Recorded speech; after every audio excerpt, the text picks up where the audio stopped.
మన ఆత్మ వేరు, మన శరీరము వేరు. మన ఆత్మ వేరు, శరీరం వేరు. శరీర సంబంధిక భావాలు బట్టి మనం భక్తి చేస్తే ఆత్మకు లోబడలేం. ఆత్మకు లోబడి ఉండాలంటే కనుక మనం ఏం చేయాలంటే పరిశుద్ధాత్మ దేవుడికి పరిశుద్ధాత్మ శక్తిని పొందుకోవాలి. మనం పరిశుద్ధాత్మ అభిషేకాన్ని పొందుకోవాలి. పరిశుద్ధాత్మ అభిషేకాన్ని పొందుకున్న వారు ఎవరైనా సరే ప్రతి విషయంలో కూడా దేవుని యొక్క మాటలకి లోబడిపోతారనమాట. విధేది చూపిస్తారు. మూర్ఖపు యొక్క మాటలు మాట్లాడరు. మూర్ఖపు యొక్క భావాలతో ఉండరు. అంటే లోబడే భావము ఉండదు. కానీ మూర్ఖపు భావము కలిగి ఉన్న వారికి దేవుడు ఎప్పుడు కూడా విరోధంగానే ఉంటాడు. ఆయన ఎందుకు విరోధముగా ఉంటాడంటే మూర్ఖపు యొక్క భావం కలిగి ఉన్న వారు దేవునికి లోబడేవారు కారు కాబట్టి. అందుకనే దేవుడు వారికి విరోధముగా ఉంటాడు. గమనించండి, ఈ రోజున పరిశుద్ధాత్మ దేవుడు మాట్లాడుతున్న మాట ఒకసారి మనం జ్ఞాపం చేసుకోండి. అన్ని విషయములో కూడా లోబడే భావం అనేది మనకు రావాలంటే కనుక ఆత్మానుసారంగా మనము కలిగి జీవించాలి. ఎప్పుడైతే క్రీస్తులోకి వచ్చామో శరీరం యొక్క భావాలు విడిచిపెట్టేయాలి. శరీరం యొక్క భావాలు ఏంటి? నానేక స్వభావము, అతిశయ కారణము, నా బలము, నా జ్ఞానము, నానేక స్వభావం అనేది ఎక్కువగా కనపడుతుంది అన్నమాట. శరీరం యొక్క భావాలు. నేను లేకపోతే ఏమవదు అన్న భావాలు అన్నమాట. భయంకరమైన భావాలు. నా వల్ల జరుగుతుంది, నేను లేకపోతే ఏది జరగదు అన్నట్టుగా చాలా భయంకరమైన భావాలతో ఉంటారు లోబడలేని వారు, శరీరం యొక్క భావాలు కలిగి ఉన్నవారు. అయితే ఆత్మకు చోటిచ్చిన వారు అన్ని విషయంలో కూడా తగ్గించుకుని ఉంటారన్నమాట. తగ్గించే యొక్క స్వభావం అనేది అనుగ్రహించబడుతుంది. అది తగ్గించుకునే స్వభావమే ఎక్కడి నుంచి అనుగ్రహించబడుతుంది అంటే మనం పొందుకున్న పరిశుద్ధాత్మ అభిషేకాన్ని బట్టి. పరిశుద్ధాత్మ అభిషేకాన్ని బట్టి మనం అన్ని విషయంలో కూడా తగ్గించుకునే ఒక భావం అనేది అనుకరించబడుతుంది. ఈరోజు చూడండి, చిన్న మాట ఏదైనా అన్నాం అనుకోండి, రోసం వచ్చేద్దన్నమాట. రోసం వచ్చేసి ఇంకా మనం ఎలా ప్రవర్తిస్తామో తెలీదు, ఎలా మాట్లాడతామో తెలీదు, ఎలాగా మనము నడుచుకుంటామో తెలీదు. ఇంకా చాలా ఘోరముగా మన ప్రవర్తన విషయంలో కావచ్చు, మన మాటల విషయంలో కావచ్చు, చాలా భయంకరంగా ఉంటుంది. కానీ ఆత్మ పొందుకున్నవాడు చిన్న మాట అన్నా కానీ లోబడి ఉంటాడు అన్నమాట. లోబడే భావం వచ్చేస్తుంది, ఆటోమేటిక్గా లోబడే భావం వచ్చేస్తుంది. చిన్న మాట ఉన్నా కానీ లోబడే భావం వచ్చేస్తుంది. అర్థమవుతుంది మీకు? ఇక్కడ గమనించండి, పరిశుద్ధాత్మ దేవుడు మీతోనే మాట్లాడుతున్నాడు. ఎప్పుడైతే మనం యేసుక్రీస్తుని అంగీకరించామో ఆ క్షణం మొదలుకొని మన శరీరం యొక్క స్వభావాలు విడిచిపెట్టేయాలి. శరీరం యొక్క స్వభావాలు విడిచిపెట్టాలి. శరీరమైన స్వభావాలు ఏంటనుకుంటున్నారు? నా జ్ఞానము, నా తెలివితేటలు, నా బలము, నా నీతి. ఈ శరీరం యొక్క భావాలు అనేవి సంఘములో నువ్వు చూపిస్తే గనక దేవుని ఆత్మచేత నడిపించబడిన బిడ్డవు కాదు. నువ్వు దేవుని ఆత్మచేత నడిపించబడిన యొక్క బిడ్డవు ఏమాత్రం కూడా కావు. అర్థమవుతుందండి ప్రజలుడా? ఎందుకు చెప్తున్నానంటే యెహోవాకు విరోధమైన జ్ఞానమైనను ఆలోచనను వివేకమైనను ఏమాత్రము నిలవదు. ఇప్పటికైనా సరే అది నీకు ప్రమాదమే. ఎప్పటికైనా సరే అది ప్రమాదమే. ఎప్పటికైనా సరే నీకు అది అపాయమే. నువ్వు అనుకుంటావు, వారి మాటకు నేను లోబడతాం ఏంటి, వారి యొక్క మాట ప్రకారం నేను చేయటం ఏంటి. వారి మాట అంటే మనుష్యుల యొక్క మాటకు లోబడమని అంటలేదు. నేను మనుష్యుల యొక్క మాటకు లోబడమంటలేదు. రెండో విషయం ఏంటంటే నా మాటకు లోబడమంటలేదు. నేను నా నోటి నుంచి పలికిస్తున్న దేవుని యొక్క మాటలకు లోబడమని చెప్తున్నాను నేను. ఎందుకంటే అపోస్తలుడైన పౌలు గారు అంటున్నాడు, ప్రజలురా, అపోస్తలుడైన పౌలు గారు కాదు, యేసుప్రభు అంటాడు, నిలబడేది నువ్వు కాదు కానీ నీలో ఉన్న ఆత్మే నీ చేత మాట్లాడిస్తుంది అంటాడు. అపోస్తలుడైన పౌలు గారు కూడా ఒక మాట అంటాడు. ఆయన ఏమంటాడంటే, మరి ఉచ్చరిస్తున్నది మనుషులకు ఉచ్చరణ బట్టి కాదు, దేవుని ఆత్మను బట్టే ఉచ్చరిస్తూ ఉంటారు అని మాట్లాడుతున్నాడు. గమనించండి, నువ్వు నా మాటకు లోబడు, నా మాట ప్రకారంగా చేయమని నేను చెప్పట్లేదు, కానీ నేను బోధించట్లేదు. కానీ బలిపీఠం మీద నిలబడినప్పుడు ఎవరైతే నన్ను నిలబెట్టుకున్నాడో ఆయన ఆత్మ నా మీదకి పంపించి, మరి ఆయన ఆత్మ చేత ఏ మాటలైతే బోధిస్తున్నాడో ఆ బోధిస్తున్న యొక్క మాటలకి లోబడి జీవించాలి. దేవుని ఆత్మచేత ప్రేరేపణ కలిగి బోధిస్తున్న యొక్క మాటలు కూడా నువ్వు విని కూడా లోబడతలేదంటే, సంఘములో ఉన్న నీవు శరీర అచ్చులు బట్టి నువ్వు దేవునికి సంఘములో ఉన్నావు తప్ప ఆత్మకు లోబడిన దానవు కాదు, ఆత్మకు లోబడిన వాడువు కాదు. లోబడే భావము అనేది నీలో లేదంటే కంపల్సరిగా ఇంకా నువ్వు సంఘములో ఉండి కూడా శరీర ఆచ్యులే మరి నెరవేరుస్తున్నావు తప్ప ఆత్మ సంబంధం యొక్క మరి భావాలు మాత్రం నీలో ఏమాత్రం కూడా కనపడతలేదు. ధనిష్యుతురా, హల్లెలూయా, హల్లెలూయా. జాగ్రత్త స్వామి, యెహోవాకు విరోధమైన జ్ఞానమైనను వివేచనైనను ఆలోచనను నిలవదు అని చెప్తున్నాడు. కనుక నువ్వే దేవునికి లోబడకుండా చాలా దేవునికి విరోధమైన జ్ఞానముతోటి, దేవునికి విరోధమైన ఆలోచనతో, దేవునికి విరోధమైన భావాలతో నువ్వు ఉంటే కనుక ప్రియులు ఎప్పటికైనా అది నిలవదు, కంపల్సరిగా పడిపోయే అవకాశం ఉంది, పడిపోయే అవకాశం ఉంది. గమనించండి. ఎందుకంటే ఒక సహోదరి మరి నా విషయంలో కొన్ని విధాలుగా అబద్ధం పెట్టుకుని దేవుని సన్నిధికి రావటం మానేసింది. దేవుని సన్నిధికి రావటం మానేస్తే అప్పుడు ఫోన్ చేసి ఏమా ప్రార్థనకి ఎందుకు రావట్లేదని చెప్పేసి అంటే, మరి కొన్ని రోజులు మరి అది ఆ వంక ఈ వంక చెప్పి అలాగా వారాలు గడిపేసేదే తప్ప మరి నాకు నా మాటకి ఏమాత్రం కూడా అవకాశం ఇచ్చేది కాదు.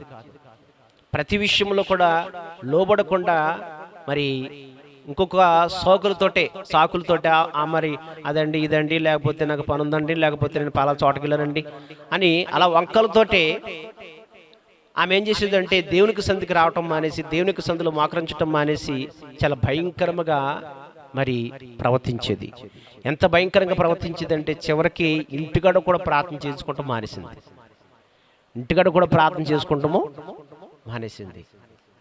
అయితే నాకు ప్రార్థనలు పెడుతున్నప్పుడు ఆమెలో ఉన్న అభ్యంతరం ఏంటో నాకు పరిశుద్ధాత్మ దేవుడు బయలుపరిచాడు.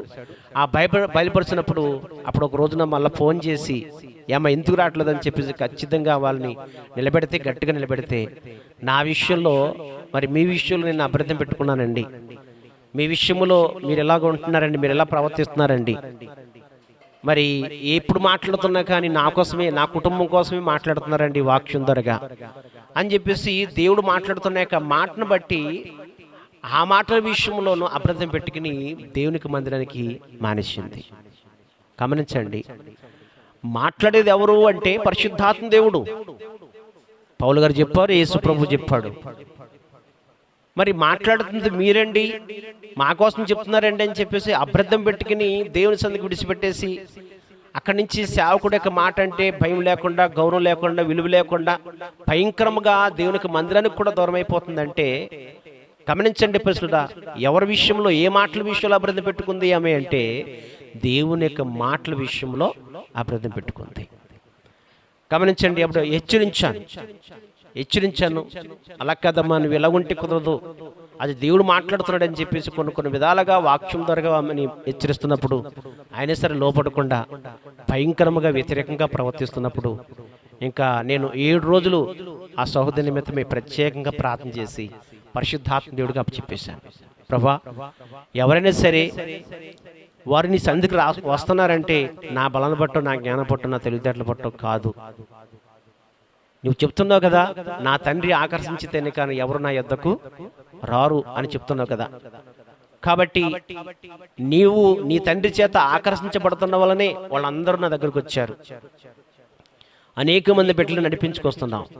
నా ఆలోచన బట్టి, నా తలంపులు బట్టి, నా యొక్క జ్ఞానం బట్టి కాదు. కాబట్టి ఆ బిడ్డలని నీ చేతులకు అప్పచెప్పుకున్నాను. ఒకవేళ ఆమె విషయంలో నేనైనా అభ్యర్థంగా ప్రవర్తిస్తే, ఆత్మీయ సమయ జీవితంలో పోగొట్టే రీతిలో అభ్యర్థంగా ప్రవర్తిస్తే కనుక దయతో నన్ను క్షమించు. ఒకవేళ ఆమె నీ మాటల విషయంలో మరి అభ్యర్థం పెట్టుకుని భయంకరముగా నీ సన్నిధికి నీకు దూరం అయిపోతే కనుక ఆ బిడ్డని క్షమించి నీ చిత్తమైతే క్షేమంగా నడిపించుకున్న ప్రభు అని చెప్పేసి మరి 7 రోజులు ప్రత్యేకంగా ప్రార్థన చేసుకుని పరిశుద్ధాత్మ దేవుడిగా అప్పచెప్పేశాను. ధనిష్యత్తుల అప్పచెప్పేసిన తర్వాత అప్పచెప్పేసిన 1 రోజులకి ఆమెకు మహాభయంకరంగా శ్రమ వచ్చింది. ఇంట్లో మహాభయంకరంగా శ్రమ వస్తే ఆ శ్రమను బట్టి అప్పుడు దేవునికి సన్నిధికి వచ్చింది. ధనిష్యోత్ర అప్పుడు దేవునికి సన్నిధికి వచ్చి పశ్చాత్తాపంతో క్షమాపణ అడిగి అందరి మధ్యన క్షమాపణ అడిగి అన్ని విషయములో కూడా దేవునికి లోబడి ఇప్పుడు దేవునికి సందులో ఒక సాక్షిగా నిలబడుతుంది. గట్టిగా చప్పట్లు కొడితే మేము పడుతున్నాం. హల్లెలూయా, హల్లెలూయా. ఆలోచించు, లోబడే భావము ఎప్పుడు మనకు అనుగ్రహించబడుతుందంటే ఆత్మ పనిచేసినప్పుడే, పరిశుద్ధాత్మ అభిషేకం పనిచేసినప్పుడే. అయితే ఆ పరిశుద్ధాత్మ అభిషేకం మన మీద పనిచేయాలంటే కనుక మనం జ్ఞానాన్ని బట్టి దేవుని వెంబడిస్తే కనుక పరిశుద్ధాత్మ పనిచేయదు. మన ఆలోచన బట్టి మన జ్ఞానం బట్టి నువ్వు దేవుని వెంబడిస్తే కనుక పరిశుద్ధాత్మ పనిచేయదు. మన జ్ఞానాన్ని పక్కన పెట్టి నేను ఏపాటి వాడిని ప్రభు అని చెప్పేసి నీకున్న జ్ఞానం, నీకున్న బలము, నీకున్న తెలివితేటలు, నీకున్న సమస్తములు విడిచిపెట్టేసి దేవుని జ్ఞానానికి లోపడిపోవాలి. ఈరోజు చాలామంది కూడా చెప్పుడు మాటలకు ఎక్కువగా చోటిస్తూ ఉంటారు. అమ్మా, చెప్పుడు మాటలకు ఎక్కువ చోటిస్తారు. ఎవరన్నా ఆసమ్మ బోసమ్మ పాస్టర్ గారు అలాగంట, పాస్టమ్మ గారు ఇలాగంట, లేకపోతే వారి పిల్లలు ఇలాగంట, లేకపోతే ఇలాగంట అని చెప్పేసి ఎవరన్నా చెప్పుడు మాటలు మరి ఎవరన్నా చెప్పారనుకోండి, ఆ చెప్పుడు మాటలకు ఎక్కువగా చోటిస్తారు. అర్థమవుతుందండి? ఆలోచించి నేను చెప్తున్నాను. బలిపీఠ మీద నిలబడుతున్న నాకు కానీ లేకపోతే ప్రెసిడెంట్ మరి పాస్టమ్ గారికి కానీ లేకపోతే పిల్లలకు కానీ ఎవరికి కానీ లోబడి మేము చెప్పట్లేదు. బలిపీఠం మీద నిలబడిన నా నోటి నుంచి వినిపిస్తున్న ఆ దేవునికి మాటలకు మాత్రమే చోటు. ఎందుకంటే ఒకవేళ మనుషుని కాబట్టి నేను కూడా ఏదైనా తొందరపాటును బట్టి ఏదైనా పొరపాటుగా మనం మాట్లాడవచ్చు. మీ మనసులు గాయపరిచే రీతిలో, మిమ్మల్ని దుఃఖపరిచే రీతిలోనే నా నోటి నుంచి, ఎందుకంటే నేను శరీరం యొక్క భావాలు కలిగి ఉన్నవాడిని కాబట్టి కొన్ని విషయాల్లో తొందరపడి ఏదైనా మాట్లాడవచ్చు. కాబట్టి నా విషయంలో పక్కన పెట్టు, కానీ దేవుని యొక్క మాటల విషయంలో మాత్రము శ్రద్ధ చూపించి ఆయన మాటలు లోబడి ఉంటే కనుక గొప్ప ధన్యురాలుగా నువ్వు మారిపోయే అవకాశము ఉంది. చెప్పుడు మాటలకు మనము యేసుక్రీస్తుని అంగీకరించామో ఆ క్షణం మొదలుకొని మన సోబుద్ధిని, మన జ్ఞానాన్ని, మన శరీరం యొక్క క్రియలను అన్నిటిని కూడా విడిచిపెట్టేయాలి. పరిపూర్ణముగా దేవుని ఆత్మకి చోటిచ్చేయాలి, దేవుని జ్ఞానానికి చోటిచ్చేయాలి, దేవుని ఆత్మకు చోటిచ్చేయాలి. దేవునికి మాటకి మనం లోబడి ఉండాలి తప్ప ఇంకేమాత్రం ఏ విషయంలో కూడా ఈ లోకముతో కానీ శరీరంతో కానీ రాజీ పడకూడదు. అర్థమవుతుందండి? ఇంకా లోకముతో కానీ శరీరంతో కానీ రాజీ పడకూడదు ఇంకా. ఎందుకంటే ఈ లోకములో నుంచి దేవుడు నిన్ను వేరుపరిచాడు కాబట్టి ఇంక ఈ లోకముతో ఏమాత్రం కూడా రాజీ పడకూడదు. శరీరంతో కూడా రాజీ పడకూడదు. ఎందుకంటే శరీరము ఆత్మ కూడా ఒకదానికి ఒకటి విరోధమని అపొస్తలుడు పౌలు గారు చెప్పారు కదా. అర్థమవుతుందండి? శరీరము ఈ లోకంలో ఉన్న అన్ని కూడా అనుభవించమని చెప్తుంది, ఆత్మ మాత్రం ఈ లోకంలో ఉన్న వాటిని అన్నిటికీ కూడా విరోధముగా ఉండమని చెప్తుంది, విడిచిపెట్టమని చెప్తుంది. దేవుని ఆత్మ బట్టి ముందుకెళ్ళిపోవాలి. ఎందుకంటే శరీరానికి ఆత్మనికి ఏమాత్రం ఒక పొత్తు లేదు. ప్రియ సోదరుడా, ఆలోచించండి. అలా శరీరం యొక్క భావాలు అనేవి దేవుళ్ళకి వచ్చిన తర్వాత సంపేసుకోవాలి, అటు విడిచిపెట్టేయాలి. ఆ కోరికలే కావచ్చు, ఆలోచనలే కావచ్చు, ఈ లోకసంలో కోరికలే కావచ్చు, ఆలోచనలు కావచ్చు, జ్ఞానమే కావచ్చు, మరి తెలివితేటలే కావచ్చు, ఏదైనా సరే సంపేసుకోవాలి. చంపుకోకపోతే కనుక ప్రియ సోదరుడా, దేవుని ఆత్మచేత ఏమాత్రం కూడా నడిపించబడలేవు. దేవుని ఆత్మచేత నడిపించబడలేవు. ఆలోచించండి. శరీర భావాలు ఎలాగుంటే తెలుసండి ప్రియుడా? అవి చంపేసుకోవాలి. శరీర భావాలు ఎంత భయంకరంగా ఉంటే తెలుసండి? తెలుసుకోవాలనుకుంటే చూడండి, గలతీ పత్రిక తీయండి, సరి చెప్తాను. 5వ అధ్యాయము, 5వ అధ్యాయం చదవండి సారి. శరీర భయంకరముగా భావాలనేవి ఎంత భయంకరంగా ఉంటాయో తెలుసండి. ఎంత భయంకరంగా ఉంటాయి అన్నది మనం తెలుసుకోవాలంటే కనుక ఒక్కొక్కటి చదువుకుంటే మనం బాగా అర్థమవుతుంది. చూడండి ప్రస్తుతం శరీరం యొక్క కార్యములు స్పష్టమైనవి. అవేమనగా చారత్వం 1, అపవిత్రత 2, కామకత్వము, విగ్రహారాధన, వ్యభిచారము, ద్వేషములు, కలహము, మత్సరము, క్రోధము, కక్షలు, భేదములు, విమతములు, అసూయలు, మత్తతులు, అల్లరితో కూడిన ఆటపాటలు కూడా ధనిష్యుత్తురాం. ఆటపాటలు అంటే చూడండి ప్రియులుట, అష్టాచమ్మ కూడా పాపంతోనే సమానమంట. ఆటపాటలతో కూడి ఉన్నాక అర్థమవుతుందండి. సినిమాలు చూడటం కూడా పాపమే. మనం చెప్పుకోవాలంటే కనుక దేవుని వాక్యాన్ని బట్టి మనం మాట్లాడుకుంటే సినిమాలు చూడటం కూడా పాపంతోనే సమానం. ఆటపాటలతో కూడి ఉన్నాడు అన్నాడు కదా అక్కడ. ఆలోచించండి నా ప్రియసులురా, అది పాపమే. గమనించండి, మీరు వ్యభిచారం చేయకపోవచ్చు, లేకపోతే దొంగతనం చేయకపోవచ్చు, లేకపోతే ప్రేసుల పొరుగువారిది ఏది ఆశించకపోవచ్చు, లేకపోతే మర్డర్ చేయకపోవచ్చు, కానీ దానికన్నా ఘోరమైన యొక్క భయంకరంగా పావాలని అనుకుంటున్నారు. అర్థమవుతుందండి అమ్మా. ఎందుకు చెప్తున్నానంటే ఈ మాట తెలుసండి ప్రేసుడా, ఈ మర్డర్ అనేది, వ్యభిచారం అనేది నోటుకొక్కడెక్కడ మాత్రం ఎక్కడెక్కడక్కడ ఎవరో కొంతమంది ఉంటారు తప్ప అందరూ ఉండరు. కానీ అందరిలో ఉండేది ఏంటంటే తెలుసండి ప్రియుడా, అందరిలో ఉండేది ఏంటంటే ప్రియ సోదరుడా కక్షలు. అర్థమవుతుందండి. అందరిలో ఉండేది ఏంటంటే ద్వేషము, కలహము, మత్సరము, క్రోధము, కక్షలు, భేదములు, విమతములను, అసూయలను, మత్తములను, అల్లరితో కూడిన ఆటపాటలు. అందరిలో ఉండి ప్రపంచంలో ఉన్న ప్రతి ఒక్కరిలో ఉండేది ఏంటంటే కొంతమందిలో అర్థమవుతుందండి. వ్యభిచారం అనేది, మర్డర్ చేయటం అనేది, దొంగతనం చేయటం అనేది, ఈ 3 కూడా ఎవరికో ఒకరికి ఉంటాయి, అందరికి ఉండవు ఆ బుద్ధులు. అర్థమవుతుందండి. కానీ అందరికి ఉండేది మాత్రము ఈ భయంకరమైన శరీరం యొక్క భావాలు. ఏంటా భయంకరమైన భావాలంటే అసూయ, ద్వేషము, పగ, కక్ష. అర్థమవుతుందండి. మత్తములు, భేదాలు, ఇవన్నీ ఉండటం వలన కూడా పాపంతో సమానము. ఇటువంటి భయంకరమైన భావాలు ఉన్నవారు అక్కడ ఖచ్చితంగా చెప్తున్నాడు అపోస్తలుడు పౌలు గారు, పరలోక రాజ్యములో ఏమాత్రము కూడా వారు స్వతంత్రించుకోరని ఖచ్చితంగా నేను చెబుతున్నాను. అర్థమవుతుంది మీకు ఇక్కడ. మాటకి కోపము, తాపము, అసూయ, ద్వేషము, ఇవన్నీ మాటమాటికి నీలో వస్తున్నాయంటే కంపల్సరీగా చూడండి, నువ్వు పరలోక రాజ్యాన్ని వెళ్ళవలసిన గమ్యానికి చేరకుండా ఆగిపోతున్న మధ్యలో.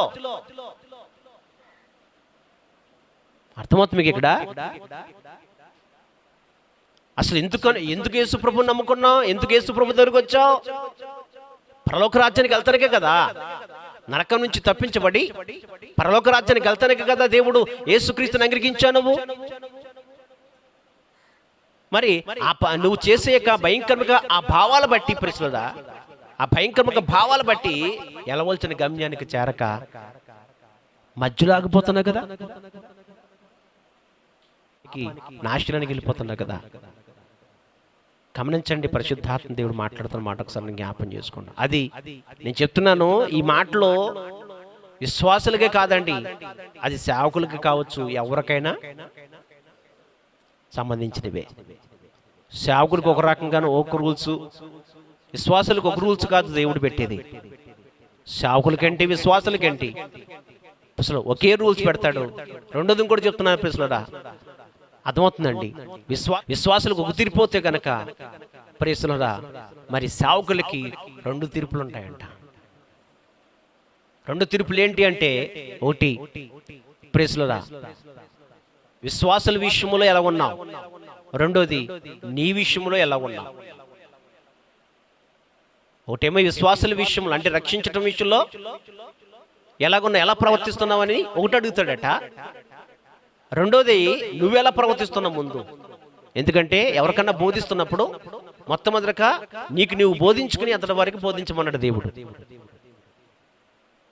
అందుకాబట్టి విశ్వాసులకు ఒక తీర్పు, సేవకులకి 2 తీర్పులు. అందుకు కాబట్టి పరిశుద్ధాత్మ దేవుడు మాట్లాడుతున్న మాట ఒకసారి నువ్వు జ్ఞాపం చేసుకో. ఈ మాటలు ఈ గలతీ పత్రిక 5వ అధ్యాయము 19వ వచనం శరీరసంబంధ క్రియలన్నీ కూడా కేవలము విశ్వాసులకు అని అనుకోవద్దు, సేవకులకు కూడా దీనికి సంబంధించినవే. కాబట్టి నీ ప్రవర్తన కూడా సరిగా ఉండాలి, నీ ఆలోచన కూడా సరిగా ఉండాలి. నువ్వు ఆలోచించే ఆలోచన అంతా కూడా ఆత్మానుసారంగా ఉండాలి తప్ప శరీరం యొక్క భావాలనేవి మాత్రం కూడా నీలోనికి రాకూడదు. తొందరపడి మాట్లాడడం కానీ, తొందరపడి మరి ఇంకొక రకంగా ప్రవర్తించడం కానీ ఏమాత్రము కూడా. ఎందుకంటే ప్రతి దానికి కూడా దేవుడు అడుగుతాడంట, లెక్క అడుగుతాడట. అర్థమవుతుందండి? ఆలోచించండి. ఎందుకంటే ఒక భక్తుడు ఒక పాట కట్టాడు, అడుగుతాడమ్మా లెక్క అడుగుతాడమ్మా, నీవు చేసే పనులన్నీ అడుగుతాడమ్మా, అడుగుతాడమ్మా లెక్క అడుగుతాడమ్మా, నీవు చేసే పనులన్నీ అడుగుతాడమ్మా. అర్థమవుతుందండి? ప్రతి ఒక్కరిని కూడా, విశ్వాసులనే కావచ్చు, సేవకులనే కావచ్చు, ప్రతి ఒక్కరిని కూడా దేవుడు లెక్క అడుగుతాడట. ఆ లెక్క అడుగుతున్నప్పుడు నువ్వు మరి తెల్లమొఖం చేసుకుని నువ్వు కనపడితే మాత్రము ఏముండదు, ఇంకేముండదు.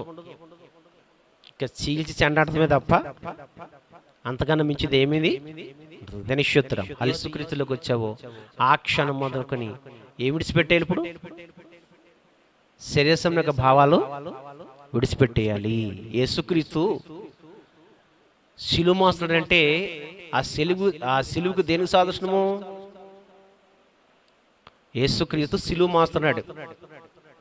తెల్లవర్ణుడు, రత్నవర్ణుడు, 10,000లో పోల్చదగిన వాడైన ఆయన సిలువనే యొక్క కొయ్యను మోస్తున్నాడు. ఆయన ఈ సిలువనే కొయ్యను మోస్తున్నాడంటే ఆ సిలువ దేనికి సాదృశ్యము అంటే సర్వలోకంలో ఉన్న ప్రతి ఒక్క మానవాళి యొక్క పాపానికి సంబంధించిన యొక్క సిలువది.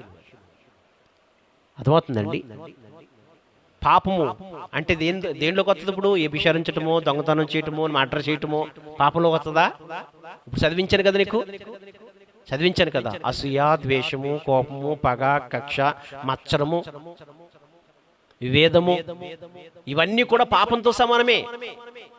గలతీ పత్రిక 5వ అధ్యాయంలో 19వ అధ్యాయం చదువుకుంటే ఇవన్నీ కూడా శరీరం యొక్క భావాలు, ఆ శరీరం యొక్క భావాల్లో పాపానికి సంబంధించిన క్రియలు. వీటిని బట్టే కదా ఈ రోజున యేసుక్రీస్తు 2019 సంవత్సరాల కిందట యేసుక్రీస్తు సిలువ మోయడానికి కారణము. అయితే యేసుక్రీస్తుని ఎప్పుడైతే మనము అంగీకరించామో, యేసు రక్తంలో ఎప్పుడైతే మనం కడగబడ్డామో ఆ క్షణం మొదలుకొని ఈ శరీరం యొక్క క్రియలను ఏం చేయాలి? ఇప్పుడు యేసు ప్రభు ఎలాగొద్దు సిలువేసేసాడో అలాగే ఇప్పుడు మనం కూడా దాన్ని ఏం చేయాలి? సిలువేసేయాలన్నమాట. శరీరం యొక్క క్రియలకి, ఆ భావాలకి, అసూయకి, ద్వేషానికి, కోపానికి, పగలకి, కక్షలకి, వేదమునికి, ద్వేషాలకి, ఇవన్నిటికి కూడా ఏం చేయాలి? ఇప్పుడు సిలువేసేయాలి. ఇంకా సిలువేసేసిన తర్వాత ఇంకా భావాలు మనలోకి రావాలా? సిలువేసిన తర్వాత ఇంకేం కనపడకూడదు? ఇప్పుడు శరీరం యొక్క భావాలు ఏమాత్రం కూడా మనలోనికి కనపడకూడదు. ధనిష్యోత్తర. అర్థమవుతుందండి? అపోస్తలుడైన పౌలు సౌలుగా ఉన్నప్పుడు హింసకుడు, దోషకుడు, హానికరుడు, చాలా ఘోరాతిఘోరమైన భయంకరమైన వ్యక్తి. అటువంటి ఒక వ్యక్తి యేసుక్రీస్తుని అంగీకరించిన తర్వాత, దేవుని ఆత్మచేత అతను పట్టబడిన తర్వాత ఇంకా శరీరం యొక్క భావాలు అన్నింటినీ కూడా ఏం చేశాడంటే అతను సిలువేసాడట. సిలువేసేసాడు కాబట్టి అతను అంటాడు ఏమంటాడంటే, ప్రేసులరా, అతను ఏమంటాడు ఒకసారి మనం చదువుకుందాం. ఒకసారి అదే గలతీ పత్రిక 2వ అధ్యాయం 19వ అధ్యాయం చదువుకుందాం. 2:19 కానిచ్చి, నేనైతే దేవుని విషయమై జీవించు నిమిత్తము ధర్మశాస్త్రము విషయమై చచ్చిన వాడినైతిని, నేను క్రీస్తుతో కూడా సిలువ వేయబడుచున్నాను. చూడండి ఇప్పుడు క్రీస్తు సిలువ వేయబడ్డాడు కదా. సిలువ ఎందుకు వేయబడ్డాడు? ఆయన సర్వలోకంలో ఉన్న ప్రతి ఒక్క మానవుల పాప క్షమాపణ నిమిత్తమే ఆ సిలువ చేసుకుని ఆ సిలువ అనే కొయ్యి మీద సిలువేయబడ్డాడు యేసు ప్రభు. అర్థమవుతుందండి? సర్వలోకంలో ప్రతి ఒక్క మానవాళ పాపక్షమాపణ నిమిత్తమే ఆయన సిలువేయబడ్డాడు. ఇప్పుడు దేవుని ఆత్మచేత నడిపించబడుతున్న యొక్క పౌలు కూడా, అర్థమవుతుందండి, పౌలు కూడా ఏమంటున్నాడు ఇక్కడ, ఇప్పుడు నేను క్రీస్తుతో కూడా సిలువ వేయబడుచున్నాను కనుక ఇంకను జీవించువాడును నేను కాను, క్రీస్తే నాయందు జీవించుచున్నాడు. గట్టిగా చప్పట్లు కొట్టు మేము పడదాం. అర్థమవుతుందండి? ఏమన్నా నా వైపు చూడండి ఒకసారి. ఇక్కడ ప్రభు మాట్లాడదు, అపొస్తలుడు పౌలు గారు మాట్లాడుతున్న మాట ఒకసారి జ్ఞాపం చేసుకుందాం. ఇంకను జీవిస్తున్న నేను కాదు అంటే అపొస్తలుని యొక్క పౌల్లో శరీర యొక్క క్రియలన్నింటిని కూడా ఏం చేశాడు? సిలువేసేసాడు అన్నమాట. ఇంకా సిలువేసేసేసిన తర్వాత ఇప్పుడు ఎప్పుడైతే శరీరం యొక్క క్రియలన్నింటిని కూడా సిలువేసేసాడో, అంటే అసూయ, ద్వేషము, కోపము, పగ, ఈ కక్ష, ఈ భయంకరమైన భావాలన్నీ కూడా యేసుక్రీస్తుతో పాటు అతను ఎప్పుడైతే సిలువేసేసాడో, అతను సిలువేసేసిన తర్వాత ఇంకా జీవిస్తున్న నేను కాదు కానీ క్రీస్తేసే నాలో జీవిస్తున్నాడు. అంటే అక్కడి నుంచి ఎప్పుడైతే క్రీస్తులోకి వచ్చాడో ఆ క్షణం మొదలుకొని దేవుని ఆత్మచేత నడిపించబడుతున్నాడు. గట్టిగా చెప్పలు మేము పడదాం. ఏం చేస్తున్నాడట? ఆత్మచేత నడిపించబడుతున్నాడట. అందుకని కింద చదువుకుందాం సార్. నేను ఇప్పుడు శరీరమందు జీవించుతున్న జీవితము నన్ను ప్రేమించి, ఒకసారి మళ్ళీ చదవమ్మా. నేనిప్పుడు నా శరీరమందు జీవించుతున్న జీవితము నన్ను ప్రేమించి నా కొరకు తన్ను తాను అప్పగించుకొనుచున్న దేవుని కుమారుని యందు విశ్వాసం వలన జీవించుచున్నాను. గట్టిగా చప్పట్లు కూడా మేము పడుతున్నాం. అతని శరీరం అంటే శరీరధారకి ఈ లోకంలో జీవిస్తున్నాడు, కానీ ఎలా జీవిస్తున్నాడు అంటే అతను యేసుక్రీస్తు యందు విశ్వాసముతో జీవిస్తున్నాడట. ఇంకా జీవిస్తుంది ఆయన కాదు. అపొస్తలుడైన పౌల్లో ఎవరు జీవిస్తున్నారు ఇప్పుడు? క్రీస్తే. క్రీస్తు దేనికి సాదృశ్యమైనాడు? ఇప్పుడు క్రీస్తు దేనికి సాదృశ్యమైనాడు? ప్రేమ, ఆత్మక ఫలాలు, ప్రేమ, సంతోషము, సమాధానము, దీర్ఘశాంతము, దయలత్వము, మంచితనము, విశ్వాసము, సాత్వికము, ఆశానిగ్రహము. అమ్మా, ఇట్టి వాటికి విరోధమైన నేమేమిది లేదు. చెందని శుద్ధుడ యేసుక్రీస్తు ఎట్టి మాదిరిగా కనబడుతున్నాడో అలాగే ఇప్పుడు అపొస్తలుడైన పౌలు కూడా అట్టి మాదిరిగా కనబడుతున్నాడంట. ప్రేమ, దయలత్వము, దీనత్వము, ఓర్పు, సహనము, ఆశానిగ్రహము, నిబ్బరమైన మనసు. ప్రతి ఒక్కరిలో కూడా ప్రతి ఒక్కరి పట్ల ఎలా ఉన్నాడంట? అతను ప్రేమ చూపిస్తున్నాడంట, సమాధానం కలిగి ఉంటాడట, నెమ్మది కలిగి ఉంటాడట, ఓర్పు కలిగి ఉంటాడట, సహనం కలిగి ఉంటాడట. అన్ని విషయంలో కూడా పొరుగువారి ఎడల, ప్రతి ఒక్కరి ఎడల ఎలా ఉంటాడు? ఇప్పుడు అపొస్తలుడు పౌలు కనబడుతున్నాడా? క్రీస్తు కనబడుతున్నాడు. పౌల్లోను క్రీస్తు కనబడుతున్నాడు. పౌల్లో సౌలు కనబడతలేదు. ఎవరు కనబడుతున్నారు? క్రీస్తు కనబడుతున్నాడు. అర్థమవుతుంది. నీలో కూడా ఇప్పుడు ఎవరు కనబడాలి? మార్తమ్మ, మరియమ్మ కనబడకూడదు. యేసుక్రీస్తు కనబడాలి. పొరుగువారి విషయంలో ప్రేమ, జాలి, దయ, కరుణ, ప్రేమ, దీనత్వము, దయలత్వము, విశ్వాసము, ఆశానిగ్రహము, ఇవి కనబడాలి. క్రీస్తులో ఉన్నవన్నీ కూడా నీలో కనబడాలి. అవి కనబడుతున్నాయా అంటే అవి నీలో కనబడతలేదని పరిశుద్ధాత్మ తేటసూటిగా ప్రభు మాట్లాడుతున్నాడు. తేటసూటిగా మాట్లాడుతున్నాడు ప్రభు. గమనించండి. కాబట్టి ఈ రోజున దేవుని సంఘంలో ఉన్న నీవు, దేవుని బిడ్డగా, దేవుని కుమార్తెగా ముద్రించబడుతున్న నీవు ఒక్కసారి ఎలా ప్రవర్తిస్తున్నావో ఒక్కసారి నీకు నువ్వే పరిశీలన చేసుకో. ఎందుకంటే ఈ కడవరి దినాల్లో, ఈ అపాయకరమైన దినాల్లో, ఈ చివరి దినాల్లో నీ విశ్వాసం నువ్వు కాపాడుకోకపోతే, నీ భక్తి నువ్వు కాపాడుకోకపోతే కనుక పతనానికి, నాశనానికి వెళ్ళిపోయే అవకాశం ఉంది. పరిశుద్ధాత్మదేవుడు నీతోనే మాట్లాడుతున్నాడు సహోదరి. ఎందుకంటే ఇంకా యేసుక్రీస్తుని అంగీకరించిన తర్వాత, యేసు రక్తంలో కడగబడిన తర్వాత ఇంకా నీవు నీ శత్రువు కావు, ఇంకా దేవుని శత్రువు, దేవుని కుమార్తెవు, దేవుని బిడ్డవు నువ్వు. కాబట్టి ఇంకా శరీరం యొక్క భావాలనేవి, ఆ స్వభావాలనేవి నీలో కనబడకూడదు. ఇంకా ఆత్మీయ ఫలాలే నీలో కనబడాలి తప్ప. ఎందుకంటే మరి దేవుని ఆత్మచేత నడిపించబడుతున్న ప్రతి ఒక్కరు కూడా దేవుని కుమారులుగా, దేవుని కుమార్తెలుగా ముద్రించబడతారని ప్రభు మాట్లాడుతున్నాడు. కాబట్టి అపోస్తలుడైన పౌలు గారు ఎలాగైతే యేసుక్రీస్తుని అంగీకరించిన తర్వాత తన శరీరం యొక్క క్రియలను ఎలాగైతే సిలువేసేసాడో క్రీస్తుతో పాటు, అలాగే నీలున్న యొక్క శరీరం యొక్క క్రియలు కూడా మరి సిలువేయమని ప్రభు మాట్లాడుతున్నాడు. శరీరం యొక్క భావాలు ఏంటి? వ్యభిచారం చేయటమో, లేక దొంగతనం చేయటమో, లేకపోతే మర్డర్ చేయటమో కాదు.